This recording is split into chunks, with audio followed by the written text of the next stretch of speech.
আজ পৌষ পার্বণ, পিঠে খাওয়ার দিন। চলো আজ একটু সরু চাকরি পিঠে বানানো যাক। প্রথমেই একটা পাত্রে 1 বাটি বিউলির ডাল আর 3.5 থেকে 4 বাটি পরিমাণ নতুন চাল ভিজিয়ে রাখো সারা রাত্রি বা 5 থেকে 6 ঘন্টার জন্য। চাল ডাল ভালো করে ভিজে গেলে জল ঝরিয়ে তারই মধ্যে 2 চামচ মৌরি আর কয়েক টুকরো আদা দিয়ে ভালো করে মিক্সিতে পেস্ট করে নেবে।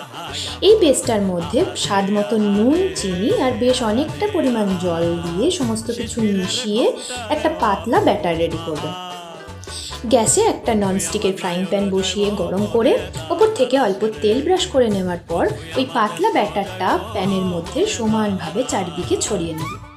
ঢাকা দিয়ে দেব 5 থেকে 7 মিনিটের জন্য মিডিয়াম টু লো হিটে। এরপর ঢাকা খুলে আরও 5 থেকে 7 মিনিট হাই হিটে রেখে দেব। তাহলেই আমাদের সরু চাকলি পিঠে প্যান থেকে একদম সুরসুর করে উঠে চলে আসবে। এরপর একটা ঝুড়ির মধ্যে রেখে কিছুক্ষণ ঠান্ডা করে নিলেই রেডি হয়ে যাবে সাদা ধপধপে পাতলা একদম সরু চাকলি পিঠে।